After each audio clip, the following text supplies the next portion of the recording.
Thank you for everyone who are here and you waited.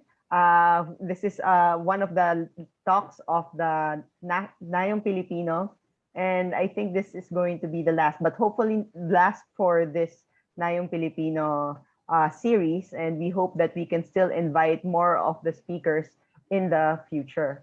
All right, especially since there's going to be hopefully there will be opening up for face to face. Pero ingat pa rin tayo, so we'll wait more on that. So for everyone who's not familiar with the Binalot Talks, the Binalot Talks is a weekly talk hosted by the Archaeological Studies program in UP Diliman. We usually have this during our lunchtime, so it's very informal. So we invite different speakers from different backgrounds to give a talk to us. And it's not just about archaeology, but somehow a lot of us, because most of us are from archaeology, we tend to integrate it with all of our knowledge. But everyone is always welcome. So when we give talks, it's not just about archaeology. And best example is the speaker for today. We have some announcements for the students. There will be enrollment on November, and I think people already passed their presentations. For next week, on the 29th, on Friday, there will be a talk by hosted by the CSSP, and Dr. Grace Barreto Tesoro will be giving a talk about indigenous burials in the Philippines. All right, and I think that's our only talk. And later, I think it was advertised by some of the ASP. Dr. Harris, who started the Harris Matrix, will be giving a talk later at 6 p.m. online. So some of you may also be interested, especially those who did excavations. Also, the YouTube, on our YouTube page, the talks of Victor Estrella and Dr. Bowman Guillermo are already posted. So if you missed those talks, you can check out our YouTube page and watch the talks. And you can also contact them if you want to learn more about their research. All right. So I think we can start our talk. So this talk was supposed to be done a few weeks ago, but because there was a lot of information, then the Miss Sarah Bendaña kindly agreed to give this talk today.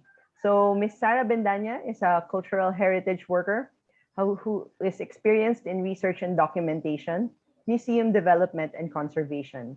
She holds a master's degree in cultural heritage studies from the University of Santo Tomas.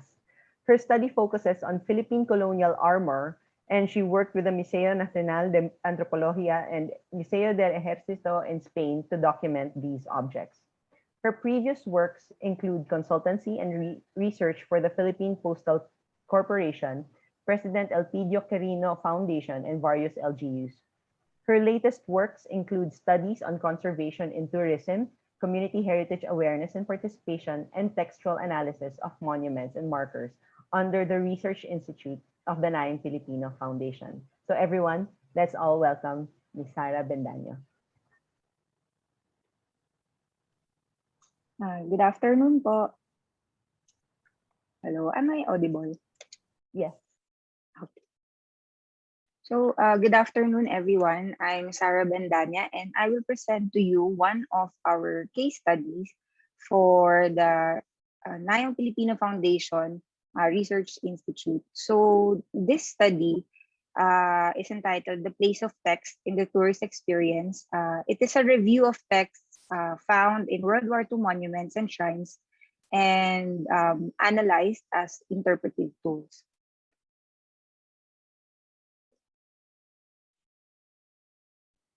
Okay, so as a backgrounder, this case study was actually a continuing research from the previous DOT study entitled Emergent Threats to Cultural Tourism Sites in the Philippines.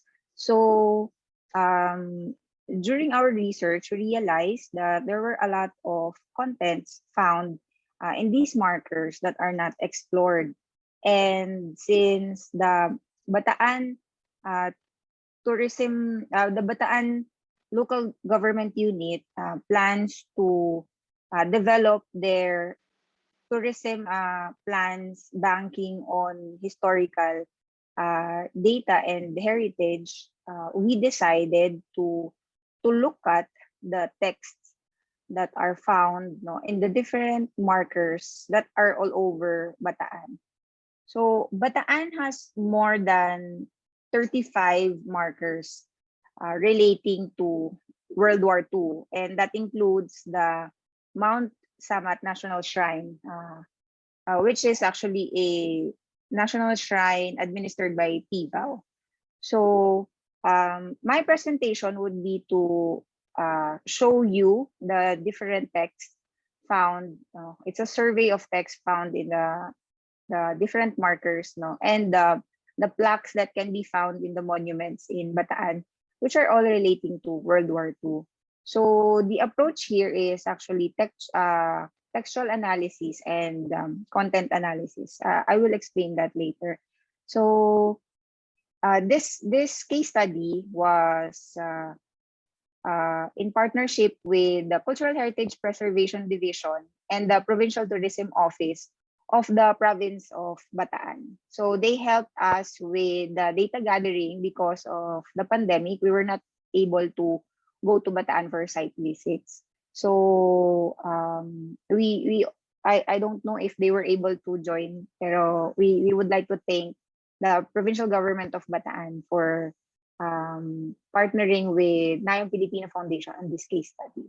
The limitation of this study is the World War II monuments and markers found in Bataan, but it includes the Mount Samat National Shrine and the exhibit shown at the Bataan Tourism Office. So just for comparison. So I'll go to the next one. Okay. So the objective of this one is to document and present the text and contents found in existing World War II markers, including those in Mount Samat Shrine and the Bataan Tourism Exhibit. So we will be briefly discuss interpretive theory and how it can be used to enhance visitor experience and identify inaccuracies, analyze contested events and markers, and also it can be used later for their future projects. So the method here is textual analysis. So just to examine the structure, content, and meaning of a text and how it actually relates to the historical and cultural context in which it was produced. The approach that I used here is content analysis. So I will just identify, enumerate, and analyze the occurrences of specific messages and characteristics embedded in text. So this case study, as I have mentioned before, consulted the Cultural Heritage Preservation, the CHPD of Bataan Province, the Bataan Provincial Tourism Office, the PIVAO, Philippine Veterans Affairs Office, and Professor Ricardo Jose. So as an introduction, since we're going to talk about interpretation later on in the summary and discussion, no? So interpretation, as defined by Interpretation Canada, is a communication process. So it is designed to reveal meanings and relationships of our cultural and natural heritage. And of course, it involves the objects, artifacts, landscapes, and sites. Now, this can be found usually in the museum, no, exhibitions, and World Heritage sites. Usually, this is what they use. Till then, in his theory of interpretation, view it as an educational activity that aims to reveal meanings through the use of original objects or first-hand experience or illustrative media. Rather than simply communicate, it has to to aim for feelings and provocation. So interpretation under ICOMOS, the NMA Charter, is the carefully planned public explanation or discussion of a heritage site. No, it encompasses the significance and multiple meanings and values of the object or which is interpreted. So in briefly, no, this is what I used in this study, the theory of Tilden, to realize which are interpretive text and which are not interpretive text. So the most important here is that the chief aim, the number 4, that the chief aim of interpretation is not instruction but provocation. It has to get out a feeling from the reader or the visitor.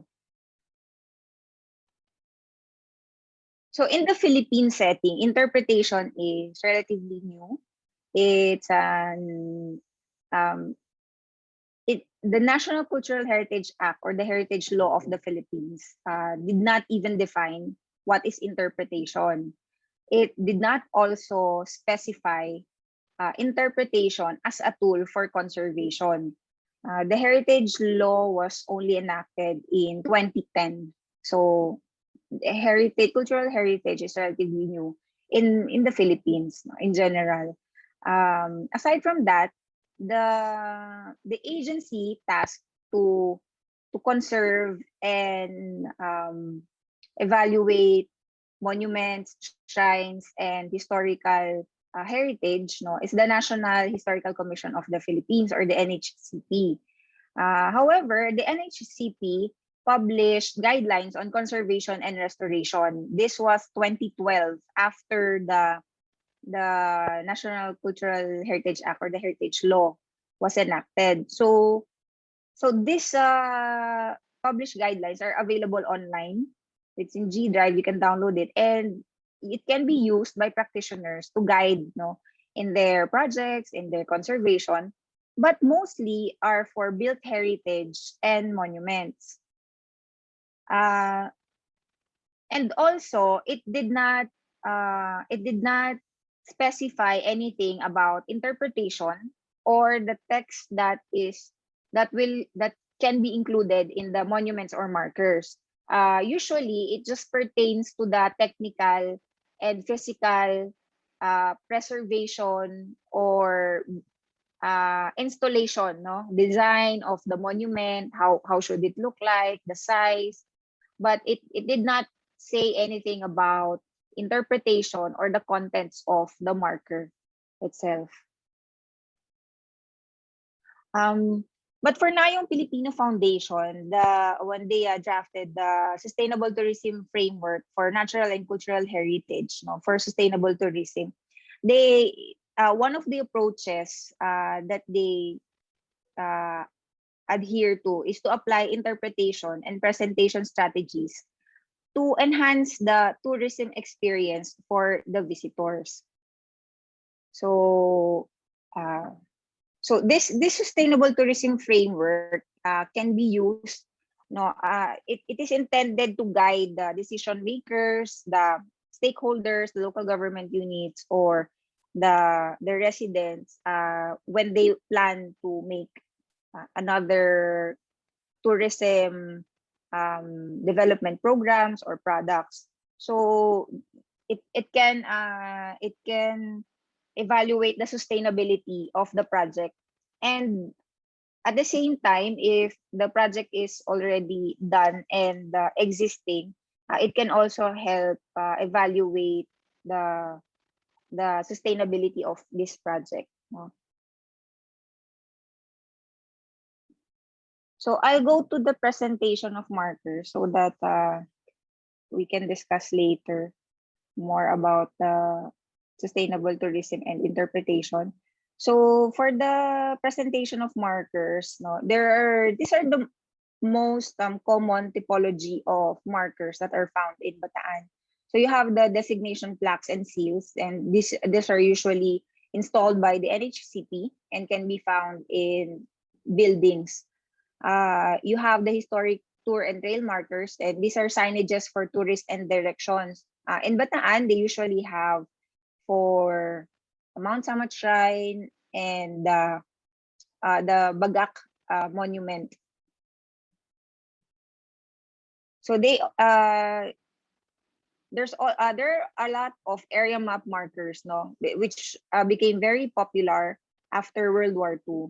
So these were installed usually by private institutions, no, especially those that are institutions na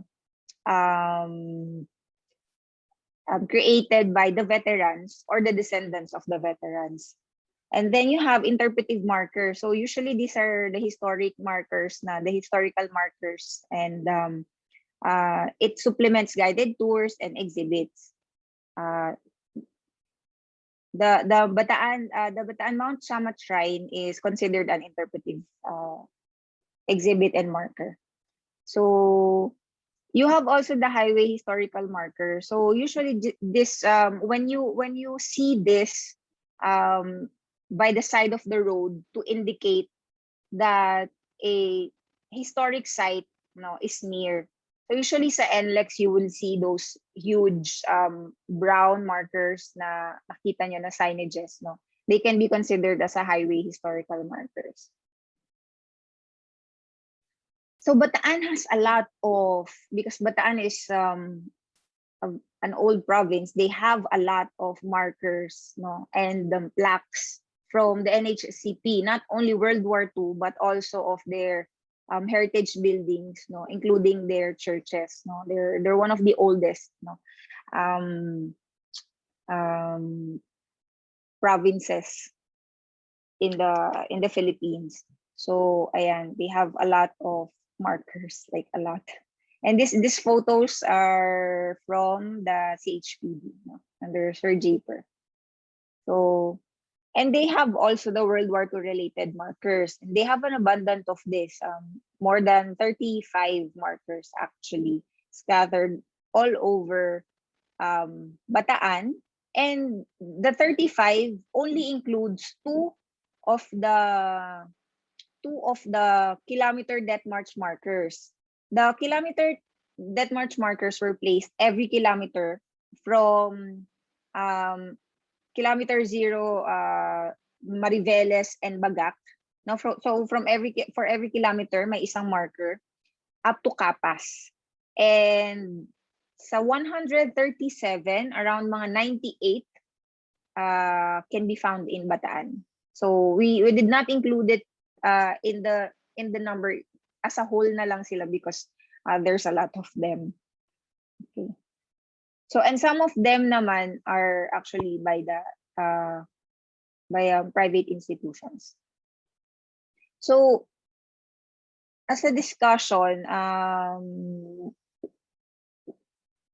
analyzed each markers, by these categories. So, author, usually it's who installed the marker, and then subject, what the marker talks about, and then the composition, is it narrative, is it a dedication, or is it a memorial, or simply an information, the tone of the text, the elements that can be found, such as the dates, the names, the units, the values, because usually these markers are value laden, so most of them have value words embedded in the markers. And then you have the trigger words. So the trigger words can actually evoke emotions, different emotions upon reading these markers. So there are a lot of markers, but I only chose a few of them for presentation purposes.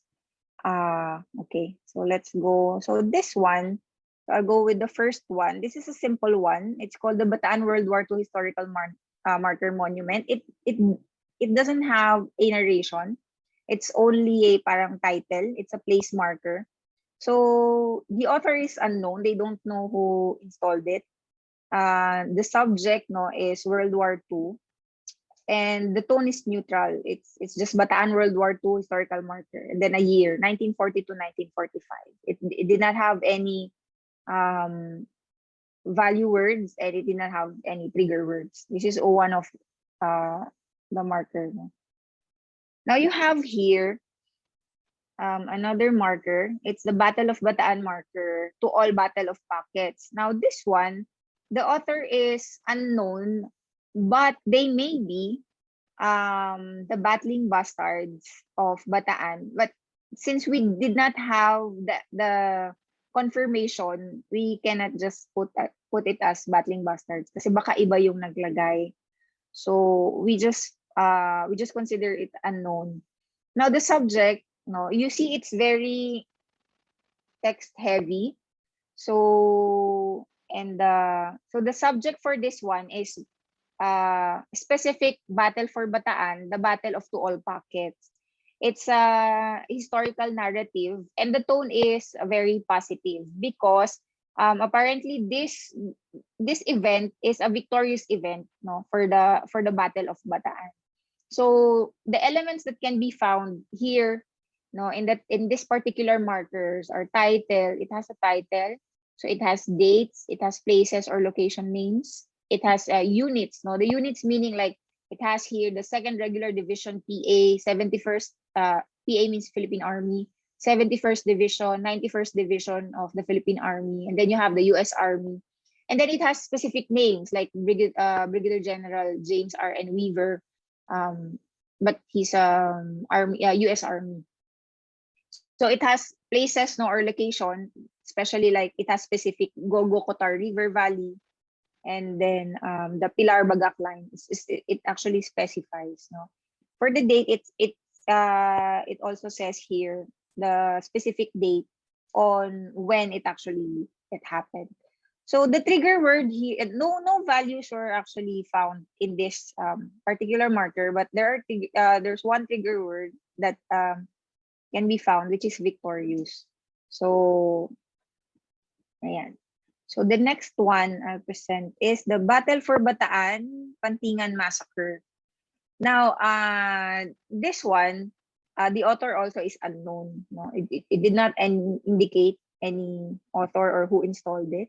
So the subject on this one particularly is one event, the Battle of Bataan, no, called the Pantingan Massacre. But this one in particular is actually after the fall of Bataan, after the surrender na. So the narrative here, no, the tone is very negative. The composition is both descriptive and narrative. No, they describe the place and what happened and how it happened. No, the massacre. And the elements that can be found here, no, are names, no, places and locations, the dates, no, because you have here, no, Major General Albert Jones, no, and then you have here General George Parker Jr., and then you have here the description that it's by the ravine of the Pantingan River Valley, and it has here the direction. But this one is one of those contested markers because apparently the a few thousand yards southward is wrong from the historical point of view. So that's one of the comments here as per the CHPD when we interviewed them. And then values here, there's no value that actually was presented or used, but there were trigger words, no, such as graveyard, mercilessly, massacred, and enemy. So that's how it is presented. So it's a very negative marker actually. So okay, so next one. The next one is the fall of Bataan marker. This one was installed by the NHCP, Philippine Historical Committee pa sila before, no, in 1952. So at that time, it was still called Fall of Bataan, no. It was not later until 1960s that they actually change the narrative into the Battle of Bataan instead of the Fall of Bataan. And so here you'd see the subject is the Fall of Bataan, particularly.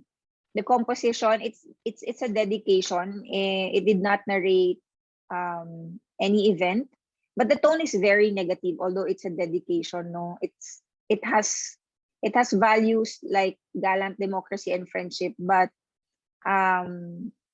when you read it, no, you'd find these trigger words, no, could evoke negative emotions, no, than the positive values that is actually indicated. So you have blood, they use memory, they gallant, fought, that died, and democracy. So it's a very negative marker on this one.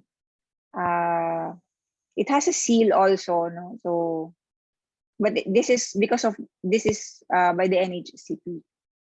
So I'll go to the next one. Okay, now for this next one, it's another Battle for Bataan. Almost all their markers are entitled Battle for Bataan, and then you just have the specific title, no, or the subject.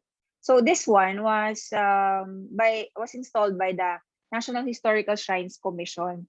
The National Historical Shrines Commission, however, was absorbed by the PVAW. So si PVAW, hindi niya alam na sa kanila pala dapat to.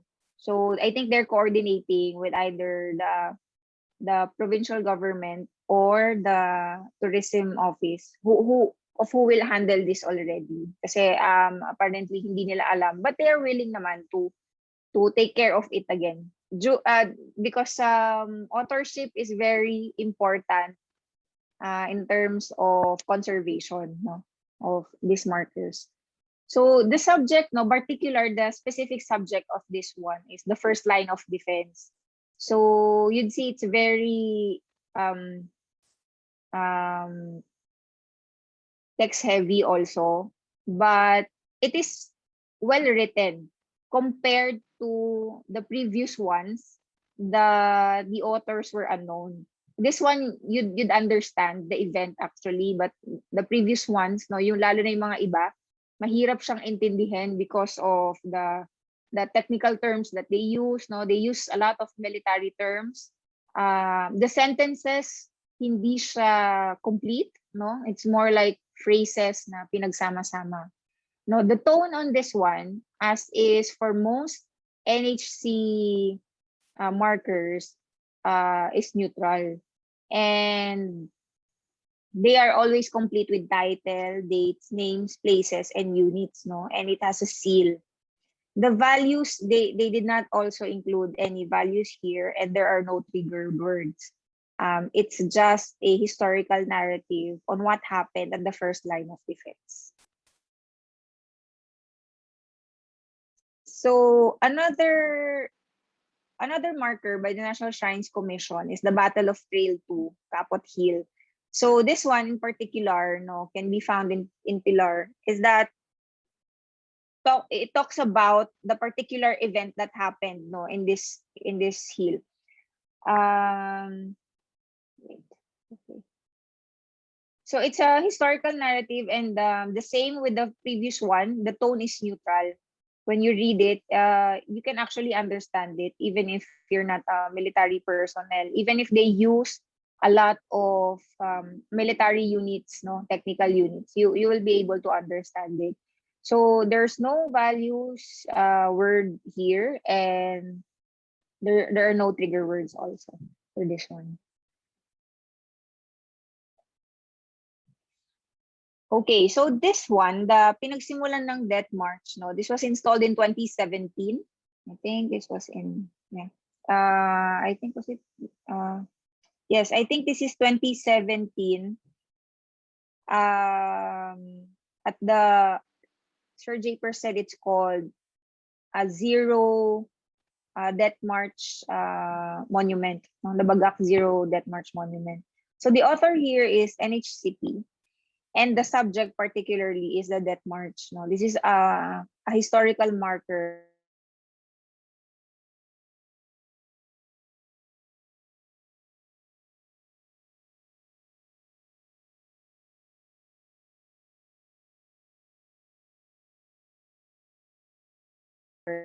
for the death march, they opt to selective words and trigger words.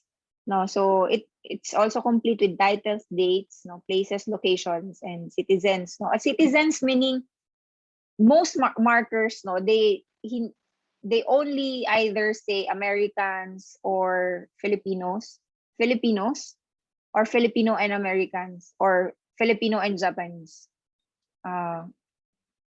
Usually kasama siya doon, meaning kung sino lang yung they honor actually in that particular marker. And then for this one, walang values na isinama, but they have a lot of trigger words such as pagmamalupit. No, this is in Filipino. So pagmamalupit, matinding pagod, gutom at uhaw, bihag, namatay, nagkasakit. No, that's how they visualize the death march, at that time. So ayan, and then we'll go into it later, kung paano siya naka-affect in terms of as an interpretive tool to the visitor or the reader.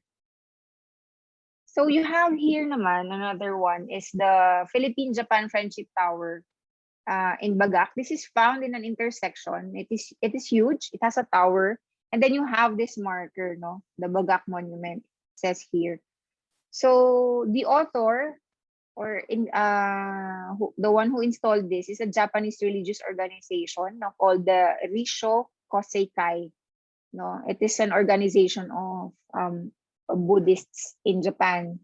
So it was established in cooperation with the Bataan provincial government, and was installed in 1975. It is actually a memorial.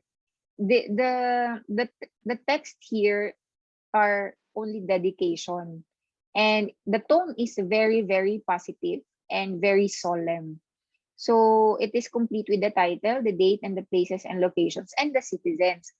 Like I mentioned kanina, they usually mention both Filipino Americans, in the marker. But this particular marker, only mentions the Japanese and the Filipinos. No mention of the Americans here. No, this was installed by the Japanese. So hindi kasama yung American dun sa dedication, dun sa parang, although it says here naman na dedicated to those who suffered in World War II. So though also the values here, heavy text on values like peace, compassion, love, unity. And then you have the trigger words, peace offering, unity in spite of differences, hallowed grounds, and world peace. So this particular text naman, when you read it, it's very, very positive. It's parang it's repentant, although hindi naman siya apologetic. It's more of just going towards world peace. Yun lang yung sinasabi niya. It did not talk about any event, in World War II. So ayan, and then we have, continue na lang. And then we have here the Defenders of Bataan, Samal. So this one, what's very unique about this is the only, I think this is one of the most marker that implies gratitude towards the citizens of Bataan. So all the markers commemorates the veterans, those soldiers, those who died in Bataan, the PhilAms, This one naman in particular, if you read the text, our eternal gratitude to the citizens of Samal Bataan, who at the risk of enemy inflicted punishment or death offered food, drinks, shelter, medicine, and other assistance to the weak, sick, wounded, dying defenders who were forced to walk the death march from various surrender sites in Bataan to San Fernando, Pampanga in April 1942. So the author here is the Defenders of Bataan and Corregidor, and apparently they actually installed a lot of these markers all over Bataan and Tarlac but only like this one is surviving and it's already damaged, no? So the composition of this one, no, is just a dedication. It did not narrate too much on the event, although it mentions the death march. So the elements that can be found here are places and location, and date, and they have the logo. The values, although hindi siya nakasulat, it is actually implied that the value that they want to actually thank the citizens of Bataan is being helpful. No, the trigger words here is risk, meaning they risk getting punished, no, for being killed by the Japanese by helping those who were part of the death march, no. So assistance to the dying and punishment. So ayan, this is one of the most unique marker in Bataan. So we go to last two. We have the Bataan Tourism Center exhibit. So this one, text heavy because these are captions, no? These are life-size diorama.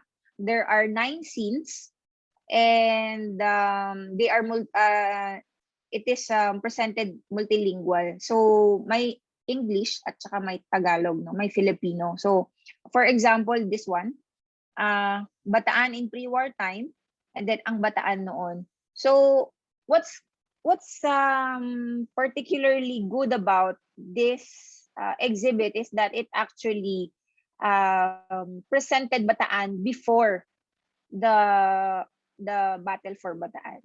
I mean, it described and drew a picture of the usual province, no, before the advent of war. So ayan, that's why it says bago sumiklab ang World War II, ang tangway ng Bataan, no. So it described their Bataan. But generally, no, there are 9 scenes, and it stops at the death march, just there. So the last scene, which is scene 9, is the death march from Pampanga to Tarlac already. The one with the train and the wagons. Yun lang yung nilagay nila, hindi nakasama yung after the rest of the World War II topics, no. So the author of this one is the Bataan Tourism Office. This can be found in their tourism office also. So their subject particularly is the battle for Bataan. Composition, mostly descriptive and narrative, no, and the tone is mostly neutral. They don't use too much value-laden words, no. May konting trigger words, pero very, very minimal. To think na there are 9 scenes and maraming text, no. So it is complete with places, location, dates, and names, no, and units and titles. So it is multilingual. It has Filipino and English, no, translations. So the value that can be found here, no, is fearless and valor. Yun lang yung parang pinaka naging value niya all throughout the 9 scenes. And then you have the trigger words, no, especially during the death march na, and the death march from Bagak, no, Mariveles to Pampanga, and then the other scene that is from Pampanga to Capas. So the trigger words used usually grimness, ruthlessness, surrender, executed, no. It gives a very grim description, pero later part na yon. Mostly, no, the other siguro mga 6 or 7 scenes, no, are all neutral, no, all descriptive and narrative lang. So okay. So the Mount Samat National Shrine, no. So for this one naman, no, it's a memorial. It was meant to be a memorial. That's why it's shaped as a cross, no. And there are 2 walls, and both walls have this text, no, this heavy text that you can read about the Battle of Bataan, no. But in particular, this is very huge. I'll show you a part na lang, no, because it's very, very long. So here you'd see part of the text. And the tone is generally positive, although they also use mga negative trigger words, no, such as bloody yes, may mga ganon. But generally they parang trigger good values, no, and characteristics of those who fought during the war, no, such as endurance, brave, pride, courage, no, valiant, no, gallant. Yun yung mga ginagamit nila na words on this one, no. It's a very long, two of them. And the subject of the text found here are World War II and the Battle of Bataan. World War II kasi they actually talk about the beginnings of World War II, no, from from the attack in Clark, in Pangasinan, and Manila. So lahat kasama siya dito actually. So mas mas marami lang yung mention about the Battle of Bataan. So I think this is the last one that I will show kasi mahaba na. So as a summary, marker subjects, no, the observation, no, sa marker subjects ng most of these markers are World War II in general, or specifically, no, for Battle for Bataan. And then you have this topics: the first line of defense, the second line of defense, the Battle of the Pockets, the Battle of the Points. The Battle of the Pockets are those fought in the mountainside, and the Battle of the Points are those fought near the coastline. And then you have the Pantingan Massacre. This is particular because this was after the surrender or fall of Bataan already. And then you have also the surrender, no? You have a lot of place marker that this is where General King surrendered the troops of the Philam War. Ayun, marami siyang ganon. And then you have also the fall of Bataan. Oops, sorry. So you have the fall of Bataan, and then there's a lot of there were a few markers, no, before it became Battle for Bataan. So that's why there's still fall of Bataan. Di naman na nila tinanggal or pinalitan. And then you have a lot for Death March, no. Ito yung marami na particular na mga markers, and specifically yung kilometer Death March markers. And then you have yung memorials. So sa memorials, you have mostly ng mga memorials were installed by the Japanese, but there's also a memorial installed by a private citizen, no, named Edna Binkowski, with the help of the Soroptimists International of Bataan, no, and the US, no, to commemorate, no, or memorialize the Philippine nurses, no, the Philam nurses who helped during the Battle for Bataan in particular.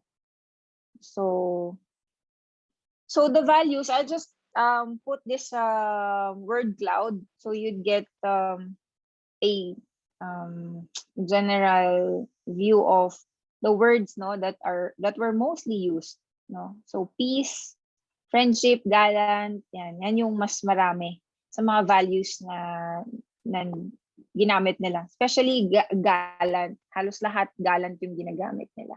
Endurance, brave, no. So yan yung most of the values that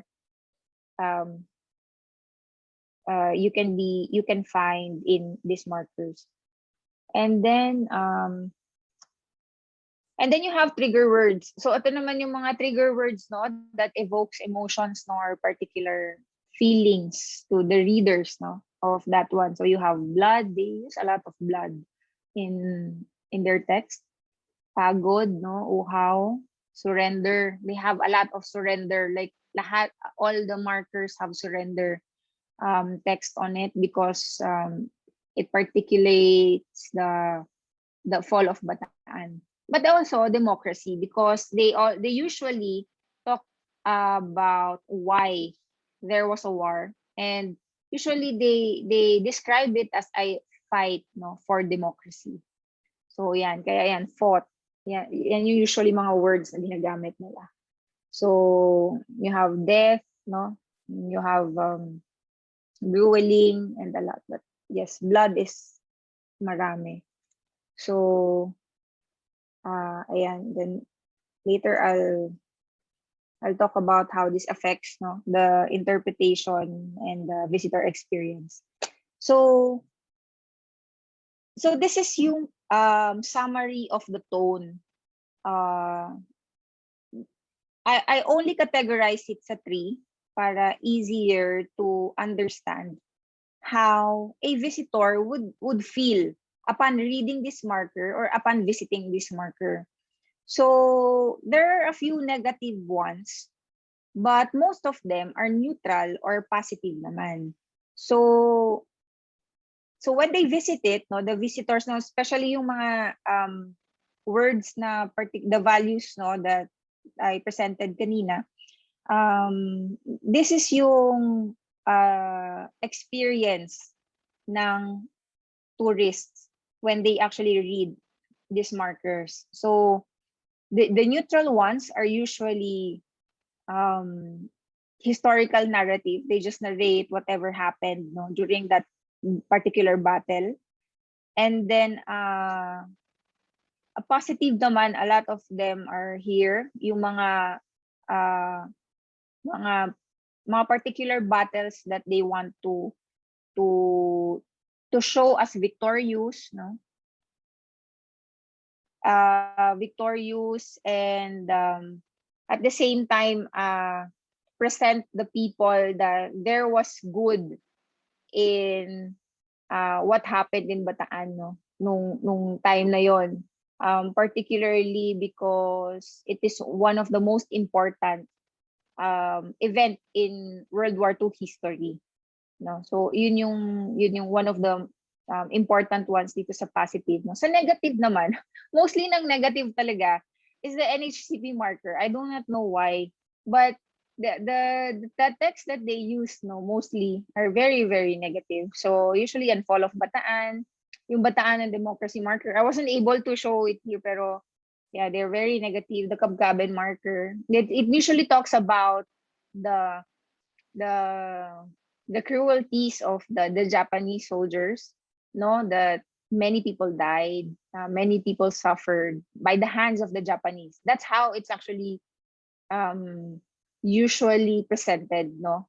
It's not in general. Usually they would say sa kamay ng mga Hapon or from the Japanese enemy. Usually naka-particular siya talaga. So okay.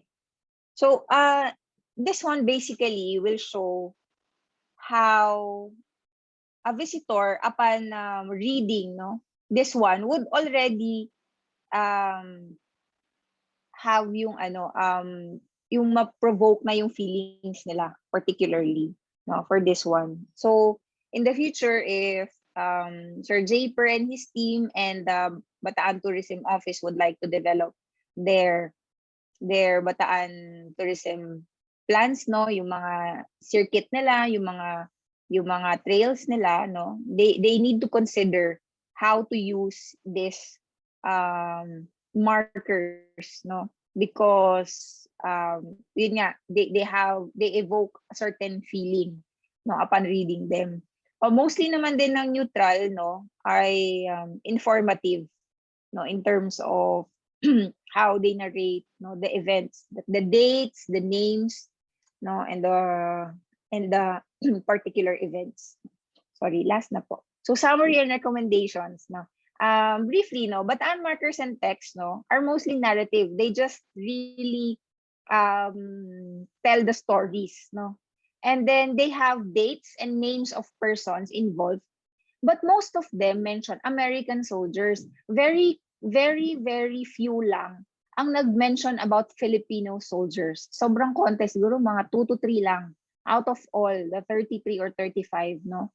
Hindi ganun kadami, no. Mostly talaga mga generals. But sa bagay, particularly naman nung time na yon, the commanding officers were Americans. We have to understand that. But also, General Lim was there. So Um, it's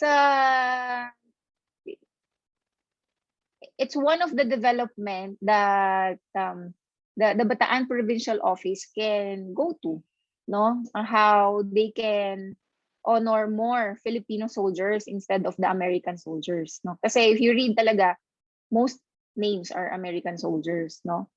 Some markers, no, are memorials for the dead, and it is usually with religious ties, no? Hindi lang siya historical, no? Particularly yung mga meron dyan, may mga puntod, no? It prays for the dead souls, those who died in the war, mga ganon. It also has, no, mga particular na Japanese markers, no? But I cannot interpret it because I asked someone to interpret it for me, but hindi pa rin nila binibigay sa akin. The text are in kanji, no? In Japanese. So I cannot understand it. But it has a cross, and particularly, Sir Rico mentioned that most of them talaga are memorial, no? Are religious memorial.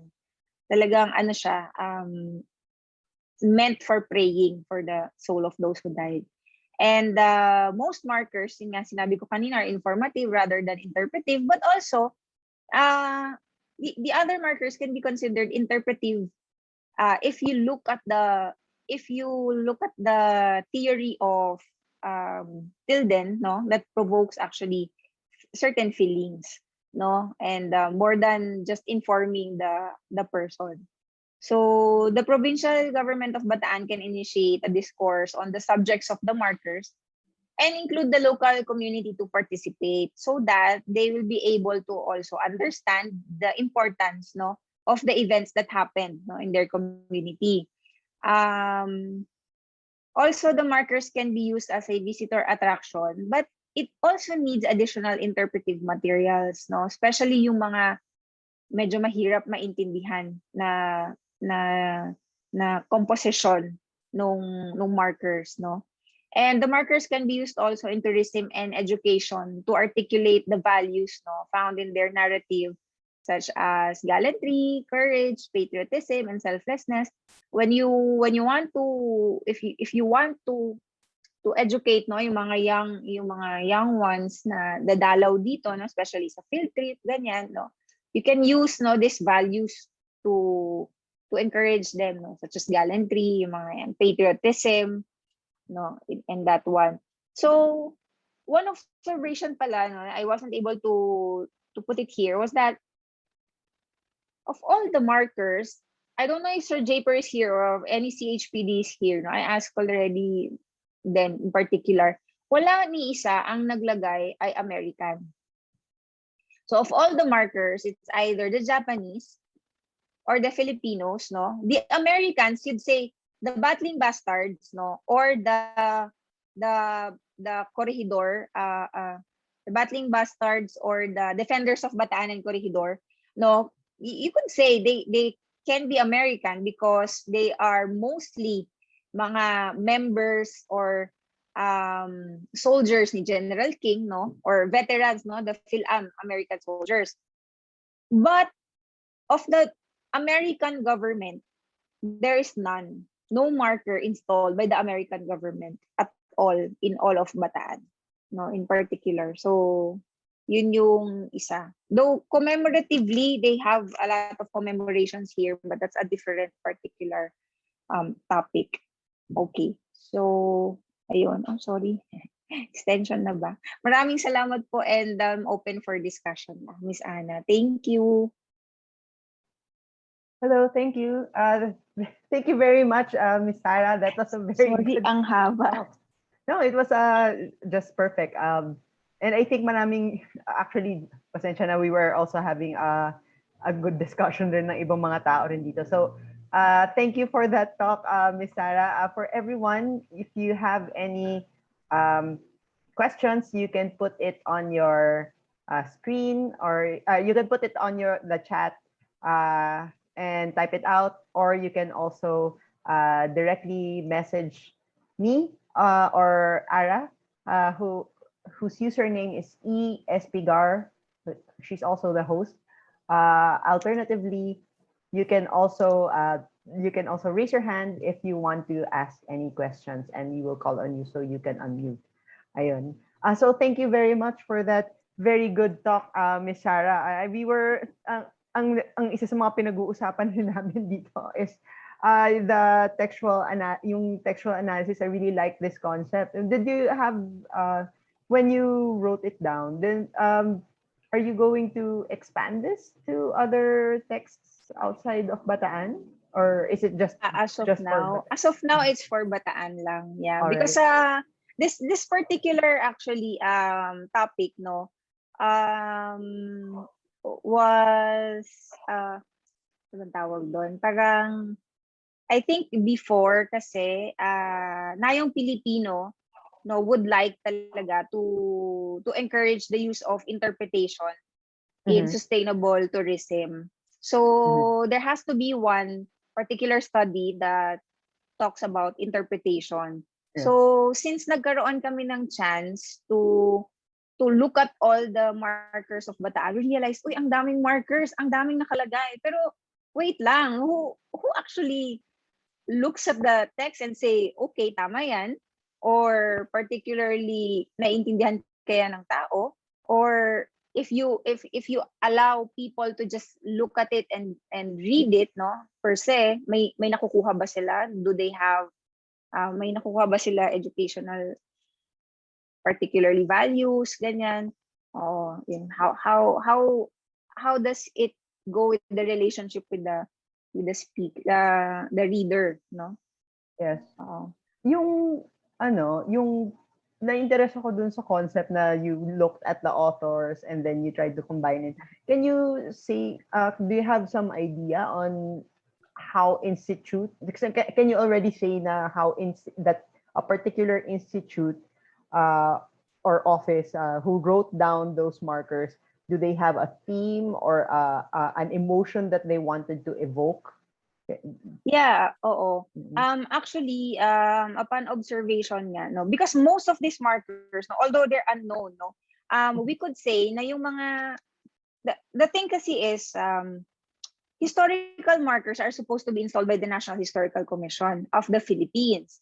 Pero syempre, after World War II, a lot of the veterans, no, and yung mga descendants of the veterans, no, want to put mga memorials, mga markers, no, to indicate, syempre, kasama sila sa unit na yun, pride nila Yes, yun. Dapat of course. hindi nyo kami makalimutan. So, they want to put it there, no. Mhm. So, we could say na yung mga nag-install nito are veterans naman and soldiers. But we don't know who particularly, no? Except Yes. for yung iba talaga na we know na battling bastards or the defenders of Bataan. But some of them naman meron nakalagay, no? Especially those with the NHCP and the Yes. NHC. Ang particularly na napansin ko dito is that NHCP talaga, their markers are very, very negative. The feelings that they evoke is that enemy talaga si Japanese. I didn't see any marker here na hindi nila inarticulate that the Battle of Bataan was because of the atrocities of the Japanese. Lahat ganon yung line nila. No, compared to the Interesting. NHC, although the NHC is actually a national agency also, no, under the PIBAW na sila ngayon, inabsorb na sila ng PIBAW, very neutral sila, no? Very neutral sila, no? The Philippine Veterans Affairs Office. Walang nakalagay na particular about atrocities of Japan. They don't describe, no, the Japanese, yung mga cruelties nila and all. They actually just describe the events. They just say, okay, oo. All right. So, yun yung particular. And most naman yung iba, usually yung mga sa mga unknowns, no, mga narrative lang din talaga sila. Although they also mention may yung konting atrocity ng Japanese, no. Pero most of them informative lang talaga. They just say yung mga events, units, ganyan. It's Yeah. particularly to just not forget the Okay. units. The information based lang. Yes.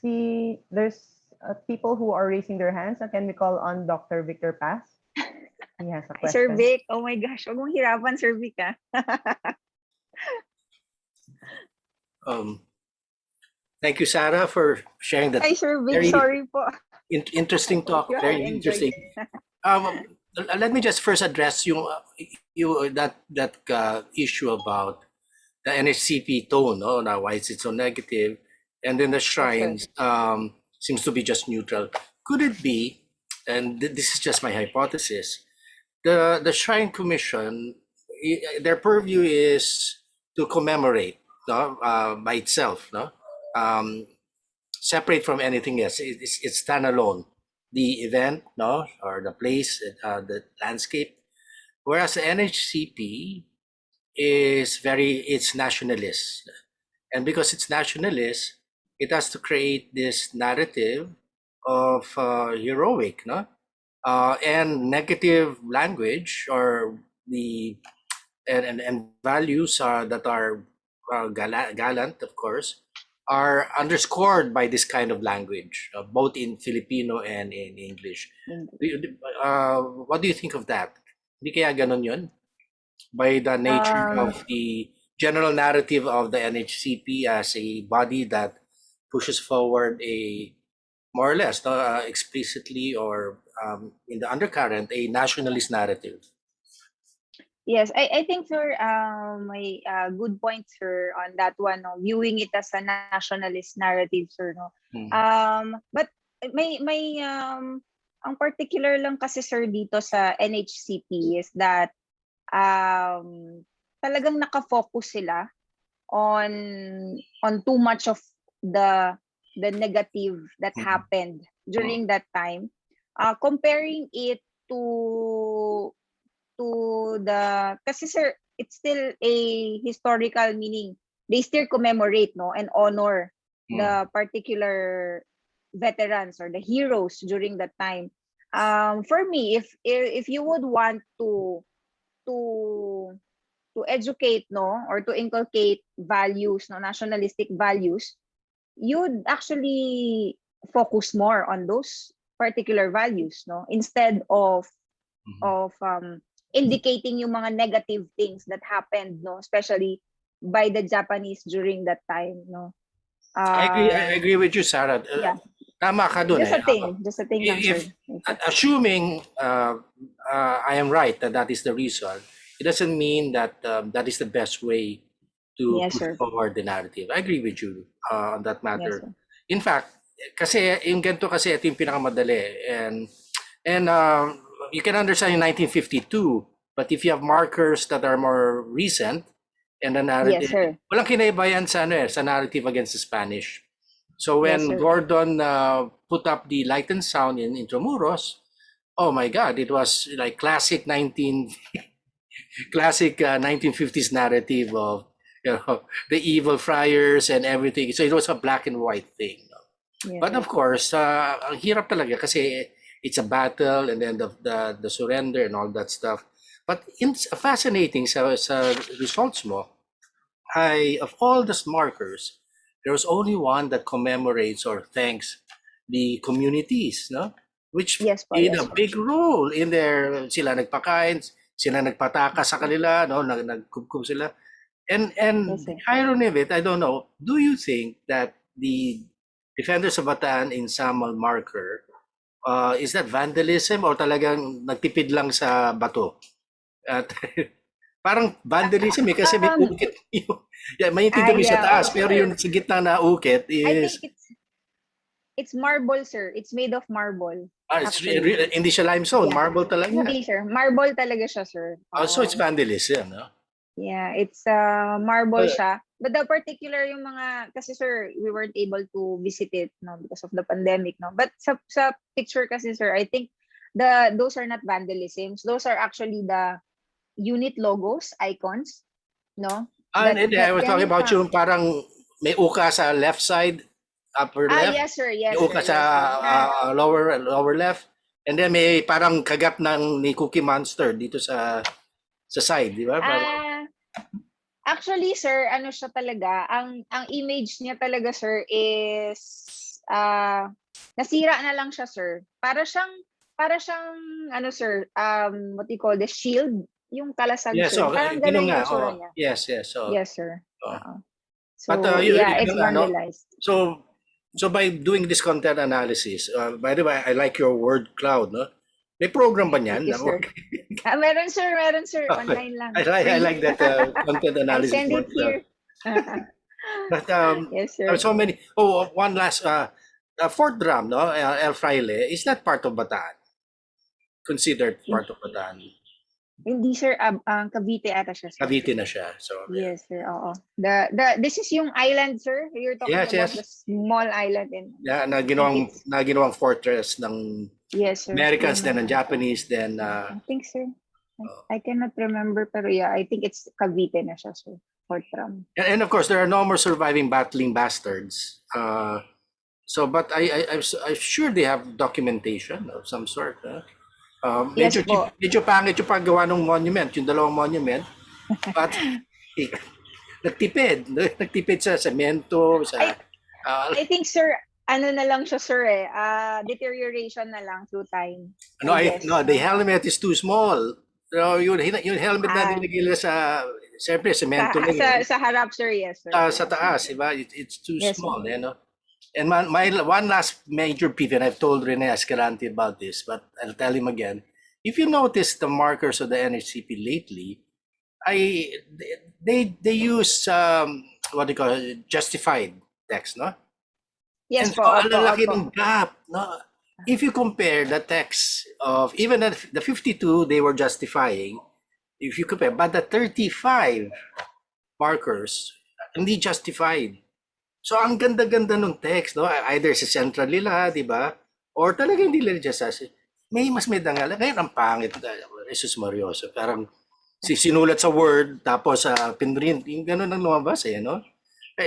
If you're going to spend 10,000 pesos for a marker, might as well put some effort and not making that justified thing. Anyway, I don't know what you think about that, but that's not your topic. I just have to say it. It's a pet peeve of mine lately. Thank you, Sarah. Good observation, sir. Thank you po, sir. Tama na yung aesthetics doon sa susunod na research, diba? So because of course it's part of how people receive the markers as well and how they interpret it. Yes. That's a different study, and sana si Bataan could also study it kasi they're developing a lot of this trails, no? So particularly meron pang mga stories, no, untold stories in Bataan, no, that needs markers daw. So from this, no, hopefully they'll be able to at least paano yung path nila towards putting up the text, no, what particular words to use, no, to engage the visitor at least, no. Kasi this is we're looking at how it is used as a tourism site. No, not just a particular marker. Now, last question, comment concerning your approach of interpretative. No, of course, just as a footnote, I know because of the pandemic, you never had a chance to talk to the community. Maganda sana to find out, like what Anna said, what's the reaction. But do you think that the almost consistent text of the Shrine, the National Shrine Commission, and the almost consistent text of the NHCP can be seen as already a interpretative approach to the text, no, in the presentation of text. In other words, perhaps this is not subconscious. Perhaps it is really something that they decided on, no? That deliberately, no. So yun na nga, just listening closely to what you were sharing. Parang napaka-consistent naman, no? And so, in that way, it is really a deliberate trope, no? For both. Po. Yes po. Parang yun talaga yung line of phrasing nila. Kasi yun nga po, the one particular Death March marker was installed only in 2017. That's a few years ago lang.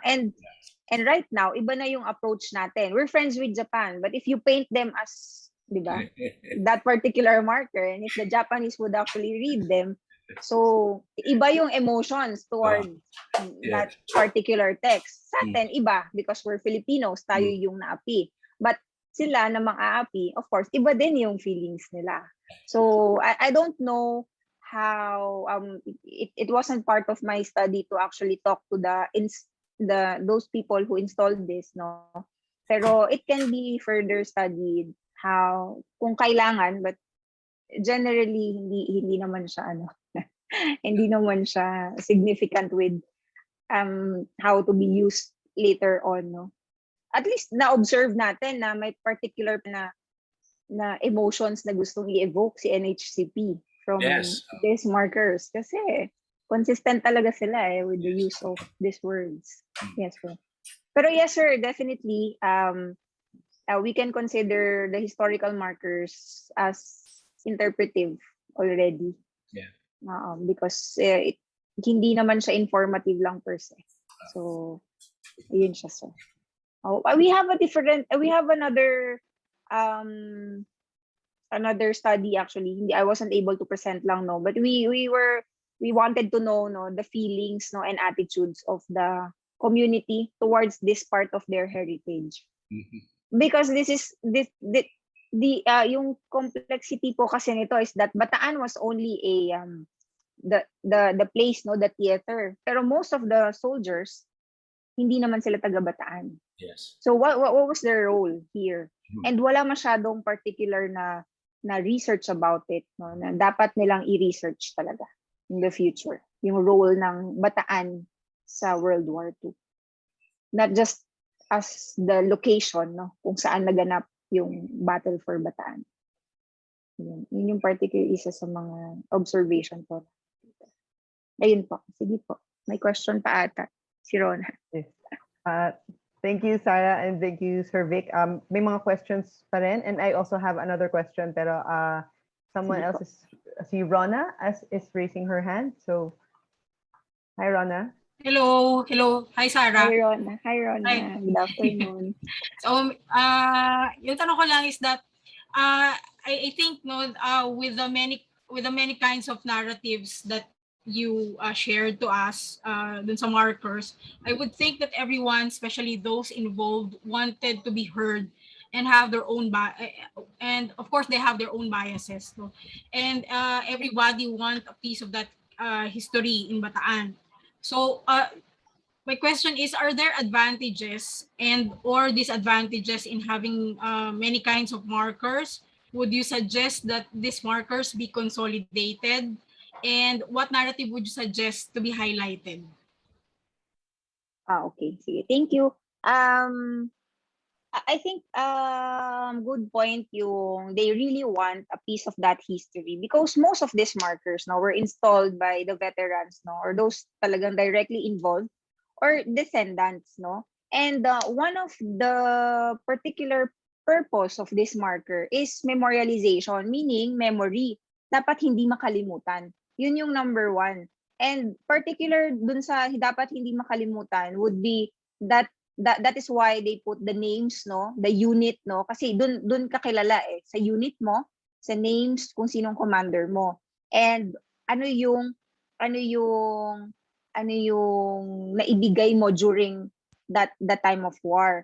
The advantage of this particular markers is that at least, no, yun nga, hindi sila makalimutan, no. The goal of memorialization is there, and particularly if you read it, meaning people get informed, no. So that's piece of history na hindi makakalimutan, no.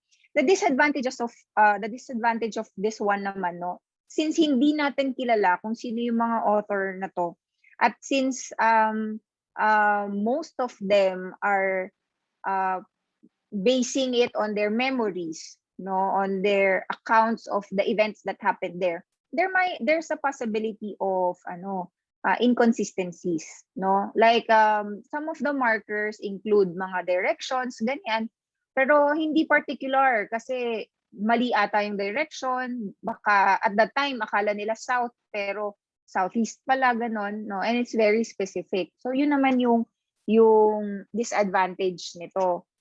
Ang isa lang din daw na maganda from this one is that the Bataan Provincial Office could actually have an overview of the main events that happened and important significant events that happened during the battle for Bataan, whether it be the surrender or not. Kasi even the surrender, they highlight why it was important to surrender. They highlighted that it was important to surrender so that 75,000 of these people will not die anymore. Diba? Although hindi nila akalain yung death march, but that particular thinking of General King was that no, we cannot fight anymore. We'd rather just surrender because I don't want you to suffer already. And it's articulated, in some of them. So it's still the good thing. Kahit na sabihin mong ang pangit nag-surrender kayo. But at least they highlighted na no, we surrendered kasi kailangan. Because talo na kami, and to further parang to allow further manslaughter of the troops, parang hindi na siya justified. So, bakit ka pa magtutuloy with the war? Yun yung isang magandang way of actually presenting this events, kahit ganun siya. And of course, maganda rin na marami pa rin namang, sabi nga ni Sir Rico, marami pa rin mga particular battles in Bataan that are unheard or unknown, especially yung sa mga ginawa ng civilians, napaka-konti. So if you want to articulate nga the best way, magandang i-present nila ano ang ibinigay ng Bataan, the citizens, during that time. How did they help? Sino yung mga tumulong? Ano yung particular na naitulong nila during the time? Not only during the death march, kasi ito nga si Defenders of Bataan sa Samal, only the death march lang yung minimension niya because I guess nung dumadaan sila, doon sila binibigyan ng water, doon sila binibigyan ng pagkain, pero wala masyadong paano, kasi sa Pampanga and Tarlac maraming accounts on how the citizens helped during the war. So this one, even sa cultural mapping nila, the elderlies did not indicate kung ano yung mga nangyari because nakalagay doon they actually fled. They fled to Bulacan, they fled to Pampanga, they fled to the mountains of Samat. Wala silang particular na memory on what they did to help during that time. Pero I'm sure meron. And even Sir Rico said na meron, marami. Hindi lang siya documented and hindi lang siya well presented.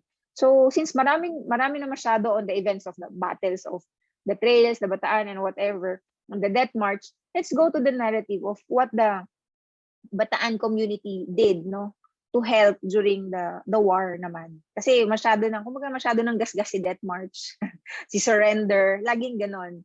So, yeah. Nakamute ka, Rona, sorry. I can't hear you.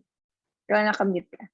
Okay, but would you suggest a consolidation yung mga texts na kanina? Kasi yun, as you presented them, syempre iba-iba nga yung mga biases nila, at iba-iba rin yung authors. I saw some of our friends here from Bataan, LGU Bataan. So I would like to maybe we can let them know what your suggestions are if there's a need for all those kinds of markers, or would you suggest a consolidation of them so that we can have just one narrative, or okay lang na everything should be there? Ganon. I think kasi it hindi naman natin pwede tanggalin yung marker basta, I think, with respect to those who installed it, and the veterans, the ones who installed this, mga veterans to. So you cannot disrespect them, by removing it, Pwede siyang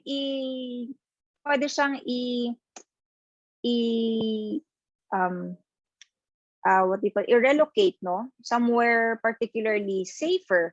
Kasi most of this minsan kakaiba na talaga yung lugar nila, like minsan nasa harap ng bahay, nasa likod ng school, nasa highway. So pwede siyang i-relocate, but kung i-consolidate siya as one lang and then you just put one marker, no, and text for that one, hindi rin siya ganun ka-advantageous sa experience, because what they want, no, particularly Bataan wants the people to go around, no, and to feel the place, no, magkaroon ng sense of place na okay, this particular place marker tells me na dito nangyari yung Great Battle of Puol Taket. So meaning dito sila naglaban during that time, no. It adds to the experience. I think yun yung number one na advantageous no mga place markers na to.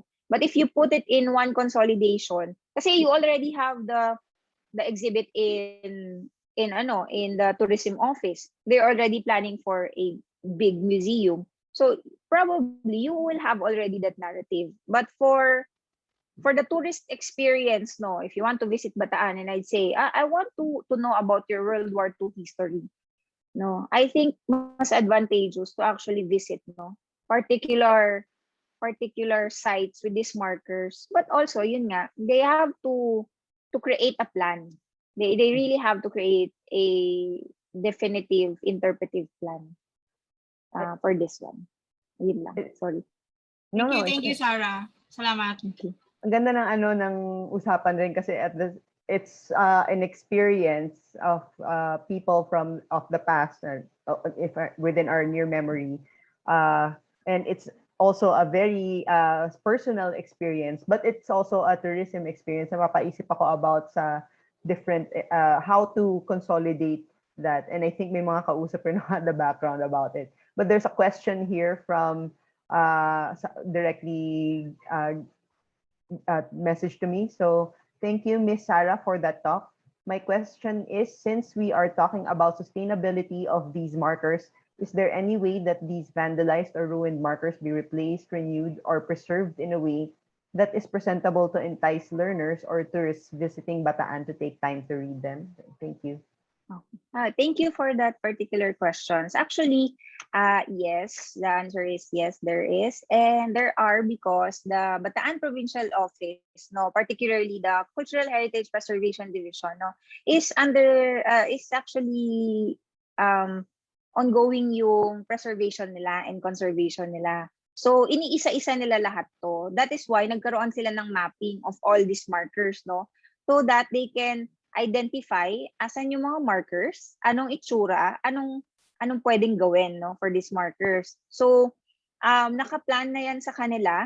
They hindi naman nila pinapalitan, no, they just clean it, no, they rehabilitate it, no, and they improve the setting, no, because some of the markers talaga hindi talaga maganda yung setting, like yung iba nasa bakod. So mahirap siya. And katulad nung sinabi ko kanina, no, with respect to the installer of the marker, hindi naman pwedeng i-disrespect to remove it, no, especially since yun nga, particularly mga veterans usually yung naglagay nito, no, members of those who actually serviced during the war, or the descendants, no. Ang pwede lang, if ever they use it for tourism purposes, is to develop yung site, no, to put more interpretive signages, no, or markers, no, to at least get a more parang holistic, no, understanding of what the particular event is all about. Kasi hindi naman yung marker yung pinupuntahan eh. It's more on the story of that place. Like, you don't go there because there's a marker. And that marker is what? A heritage site or a cultural site? No, you go there, and then when you read it, you learn, no, about the story of the place. So at least also people would know na so matagal na pala tong marker na to, and then they just need to improve the site, no, with more informational, no, mga visual aids, no, sa site nila, like maps. Kasi may mga markers dito na may mga particular description, like from Bagak to Mariveles to ganito, ganyan. Mahirap siyang intindihin. So, mas maiintindihan siya if there's actually a visual aid, like a map, ganyan. Yes. I hope, nag-uusap rin kami ng isang kasama ko dito na about sa perspectives rin. And then I guess it's isa rin because we already have the perspective of time and also yung emotions ay siguro and their interpretations are also changing. Siguro parang ang isang iniisip nga namin is well ako ang iniisip ko is parang if you want an emotional journey parang ganun then go to trail B, trail A tapos ano if you want an informative journey go to trail B parang ganun or something and pwede. then and then gagamitin mo based on the institution. There's a question here. Somebody J Saldivar raised his hand. Yes. So, Good afternoon, ma'am. Yes, good afternoon. Do you have yung mga memorials for the missing in action or POWs? Kasi I've worked once with the Department of Defense ng US on POW and missing in action for accounting agency. So, na-curious ako what could be yung part ng Nayong Pilipino para dyan sa na yan, program na yan, ma'am? No, actually, sa lahat ng markers na to, there is no marker for the POW and the missing in action. No, although meron lang isa, the Filipino soldier. Parang general, meron lang siyang isang Filipino no na it's found in sa Orion ba ata siya nakikita. Pero walang text. It's just a particular nakalagay lang for the Filipino soldier. Pero wala siyang sa lahat ng markers na to, walang about the POW and the missing in action. The POW was in one of the markers was only mentioned during the surrender na. Yung surrender where they were held, captured, no. In this site where parang gano'n, nakalagay lang. It's also a place marker. It just indicate this site is where the party of General King was held, no, as POWs. Aside from that, walang particular marker. Unless you have like programs talaga that you have, baka meron pala pero nasira, no. So we don't know. These are the existing lang. So baka meron historically pero hindi natin alam, baka wala na siya. Pero ma'am, do you have already an idea from your part na magkaroon ng ganun, ma'am? Sa amin wala pa po, no. I am not particularly sure with the CHPD, no, the Bataan Provincial Office kasi si Bataan Provincial Office po yung ha-handle nito. But I can actually give your idea to them, no, to also make one for this one, no, in particular, no, kasi wala din talaga to. Yes sir. Yes po.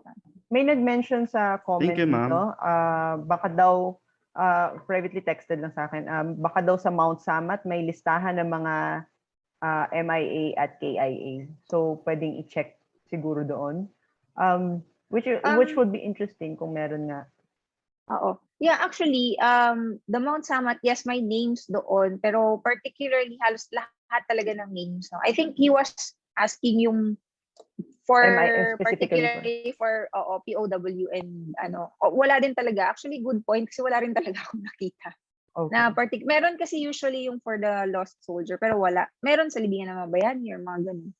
Pero for this one, I cannot, I cannot, kasi I only look at since hindi ko na visit ulit yung Mount Samat, no, I only look at the text, no, that was sent to me, no, on that particular lobby, no, when you look at it. Opo. Pero good point po yun, sir. And mukha namang hindi pa tapos ang experience ng paggawa ng Bataan Bataan Memorial, so it's still a continuing thing. So interesting yung kung ano yung nangyayari doon sa how it's interpreted, and ang para sa akin rin is nakakatuwa itong textual analysis because we can, besides the emotions of per institutions, magandang makita kung paano rin magamit yung mga ito to enhance tourism experience talaga.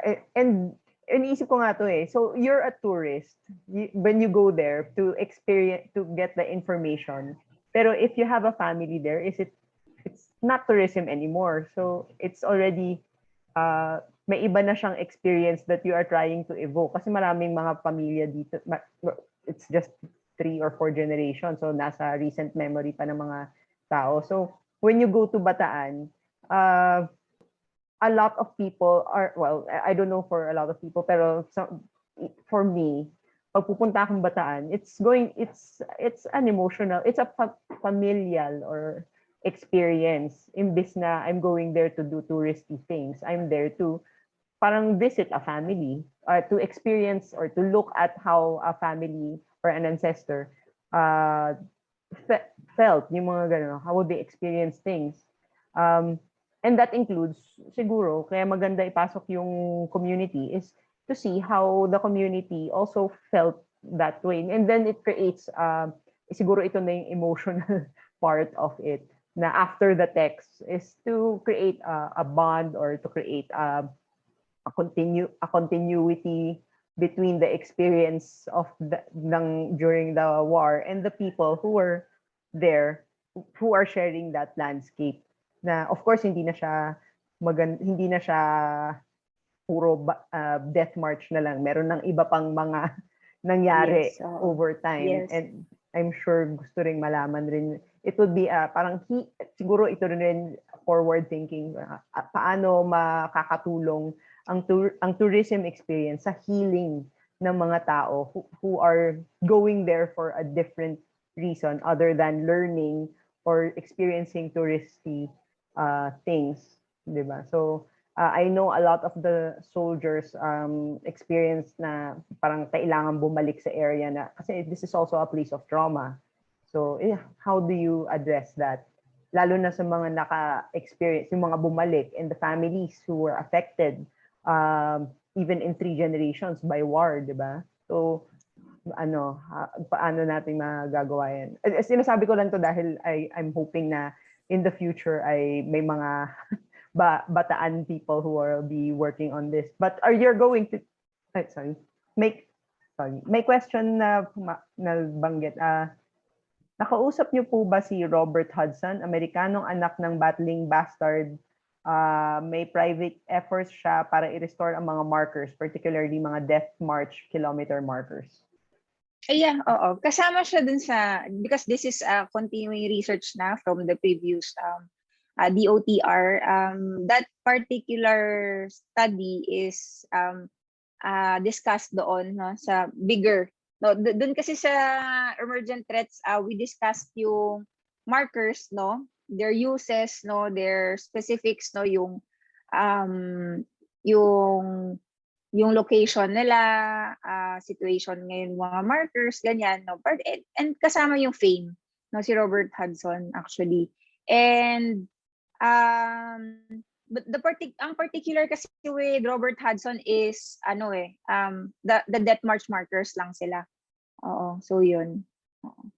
The death march markers are usually ang nakalagay lang doon is in memory of the US US forces, ganon. Oo. Actually merong isang particular pala na marker na about US POWs. Pero that's the death march marker. It's a dedication. So every kilometer meron siya. So yun yung effort na ginagawa nila Robert Hudson, and it's very very good kasi at least no people can still look at the markers na maayos right now. Yes. Yeah. Ang maganda rin dito is because the markers are not just informative, although alam ko na maraming mga different perspectives siguro na or different takes, nakakatuwa yung mga words na napansin namin na yung word na uhaw talagang laging ginagamit, which evokes a lot of the memories sa Bataan Death March. Dahil uhaw, hindi sila binibigyan ng tubig, tama ba ako? Yes. Kasi wala na kasi yung Battle for Bataan, wala na silang supplies. Yes. Talagang mahirap na talaga yung situation nila at that time. Yes, and it makes sense. Okay, nag-last call ako for questions, and I think it's also a time for many people to to reflect. Ang ganda dahil hindi lang siya about sa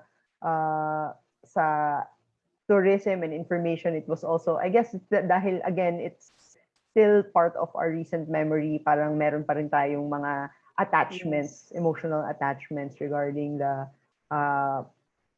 Death March. Ako personally, yung lolo ko at saka yung lola ko ay part ng Death March. Yung lola ay nurse, tsaka yung grandfather ko ay part ng Death March. So, magandang kahit na hindi siya it was about the texts. It's also still part of the overall narrative of the Bataan experience na the continuing Bataan story na na patuloy pa rin ginagawa. Okay, so for that, thank you. I think there's no more questions for now. So for now, Miss Sarah, thank you for returning to Thank you give po. this Thank talk. you po very much. That's amazing. It's so. amazing. Oh, sorry. Thank you po. I'd like to lang din to add no na one particular topic na pwedeng i-explore if they want to really develop these markers and all is how na hindi na dapat magkaroon ng war ulit. Like that's a very very important no, especially sa mga younger generations na nobody wins no sa war, and I think that narrative is important in education, and it can be used no para sa mga future na tourism experience no. That's a good ng point. ating Yes. Lalo na sa konsepto ng how do you do that when the texts focus on nationalism, parang magandang idea. I think maraming mga history majors dito, so baka interesado kayo. Even I think it's also a good study by sa mga tao na nag-aaral ng language or ng linguistics. So how is it treated when interpreting the mga texts for World War II, yung mga mga markers. So meron na tayong you can ask Nayong Pilipino and Miss Sarah for the information. Again, thank you, Miss Sarah. We will invite you again for their talk on the armors. Yes po, sige. After po. All right. We'll give you some time para mag-prepare naman siya. Ayun. So thank you everyone for attending this talk. And next week we will be having a break because it is November 3. It's right after, parang very timely rin to pay respect sa ating mga ancestors for November 1 and 2 na isang holiday. Kung hindi kayo makakauwi or hindi kayo makakabisita sa mga sementeryo ay maaaring meron kayong ibang mga practices. So ang susunod na Binalot is in November 10. So please watch out sa aming Facebook page for that. We would like to acknowledge na nandito si BED Laya Boquiren from the Nayong Pilipino for interacting with us and helping us look for and presenting new ideas dito through the Binalot talk from the Nayong Filipino Foundation. So I think that ends our 1 month engagement with Nayong Filipino. See you all next November 10. All right. Thank you, everyone. Bye-bye. Bye. Thank you.